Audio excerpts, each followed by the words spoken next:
फिर जैसे ही कृष्ण आए, लोगों ने इंद्रदेव की पूजा बंद कर दी। फिर इंद्र को बड़ा क्रोध हुआ। उन्होंने नारद को बुलाया और पूछा कि हे नारद, ये क्या हो रहा है गोकुल में? लोग पहले मुझे पूछते थे, अब कोई गवैया है, कहते हैं कि ये गाय चराता है, बांसुरी बजाता है, फिर लोग इसे क्यों पूज रहे हैं? मेरे सामने इसकी क्या हैसियत है?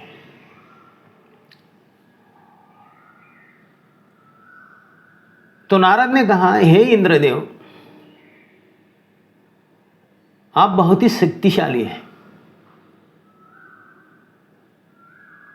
इन शक्तियों के आधार पर आपका सामर्थ्य बहुत बड़ा है,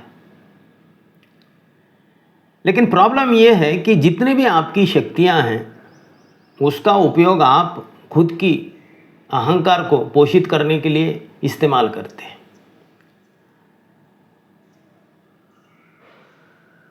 मैंने गोकुल होकर आया है लास्ट वीक, तो मैंने लोगों से ये सुना है कि ये गवैया अपने सामर्थ्य का, अपने ऊर्जा का उपयोग लोगों की इच्छा पूरा करने के लिए करता है। इसीलिए तो ये देखो, गायों को सिर्फ चरा भी नहीं रहा है, लेकिन इनके लिए एक एम्बियंस भी बना रहा है, एक ऐसा म्यूज़िक क्रिएट कर रहा है ताकि ये जीवन को भोगने में इनको किसी प्रकार की कोई पीड़ा ना हो। They must rejoice, they must enjoy while gratifying their desires। अपनी इच्छाओं का सुख पाते वक्त भी इनको कोई बाधा ना हो, इसलिए ये एम्बियंस भी क्रिएट कर रहा है।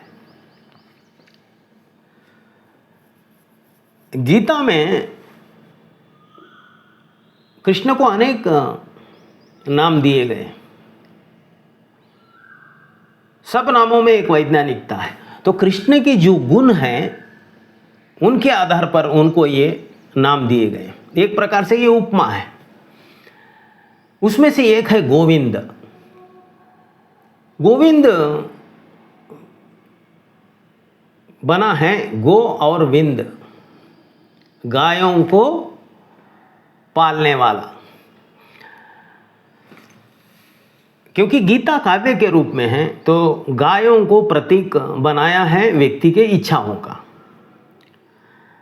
और विंद यानी कृष्ण को बनाया है कि इन इच्छाओं को पालने वाला। व्यक्ति के भीतर इच्छाओं का सृजन करके उनको पालने वाला गोविंद है। और गोकुल प्रतीक दिया गया है जहाँ पर कृष्ण रहते हैं, यानी हमारा शरीर। तो गीता कहती है कृष्ण हमारे शरीर के भीतर सहवास करते हुए हमारे भीतर इच्छाएं जगाते हैं और उसका पालन पोषण करते हैं। हमारे रोज के जीवन को अगर हम देखें तो हमें खाने पीने की इच्छा जिस तरह होती है उस तरह का हम आचरण करते हैं। जब हमारा तबीयत खराब हो जाती है, जब बुखार आता है, तो हमको कुछ खाने की इच्छा नहीं होती, तो हम कहते हैं कि अभी खाने की इच्छा नहीं है। जैसे जैसे बुखार बढ़ता जाता है, खाने की इच्छा और कम होने लगती है, और जैसे ही फिर कुछ दिनों के बाद बुखार की रिकवरी होती है, तो फिर अगर हम ऑब्जर्व करें तो हमारे भीतर एक खाने की इच्छा फिर जागने लगती है। तो एक माने में खाने की इच्छा का जागना बुखार के बाद फिर बुखार की रिकवरी का भी इंगित करना होता है। हम इस पर गौर नहीं करते। फिर जैसे जैसे हम बुखार से रिकवर होना शुरू कर देते हैं, तो हमारी खाने की जो इच्छाएं वो भी तीव्र होने लगती है। अब इस पर 2-3 बातें गौर करने लायक है। अगर इच्छा अगर हमारी होती, हमारे बस में होती, तो फिर हम ये नहीं कहते कि मन नहीं हो रहा है, इच्छा नहीं हो रही है। दूसरी बात, अगर इच्छा हमारे बस में होती तो फिर बुखार के पहले, बुखार के वक्त, बुखार के बाद उसका स्तर वही होना चाहिए था जैसा हम चाहते हैं। हम खाना तो चाहते हैं लेकिन इच्छा नहीं होती, ये हम कह रहे हैं। तो हम ये कह रहे हैं कि इच्छा तो करना है लेकिन हो नहीं रही।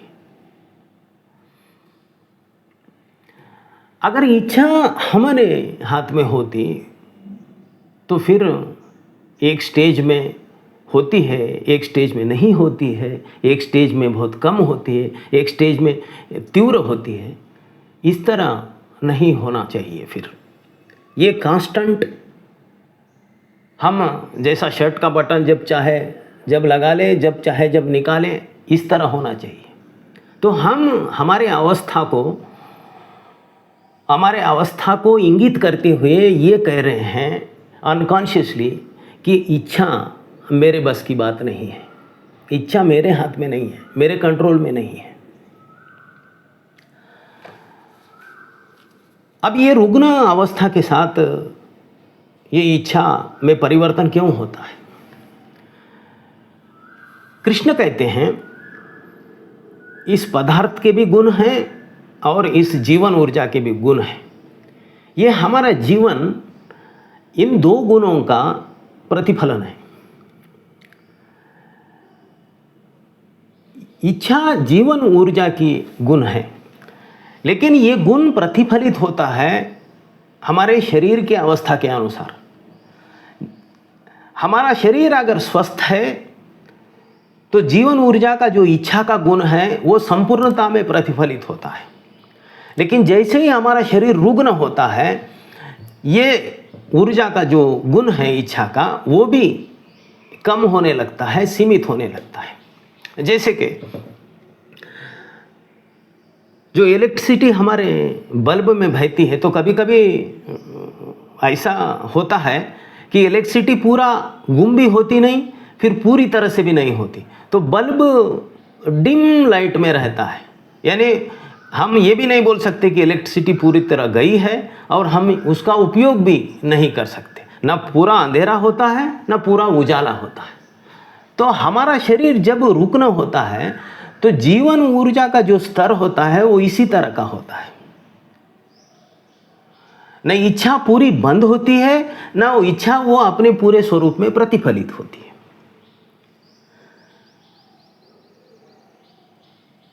तो जीवन का हमारा अगर पूरा अंश अगर हम देखें तो हमारे पूरे जीवन में हमारे शरीर के साथ और समय के साथ हमारे भीतर जो बदलाव हो रहे हैं,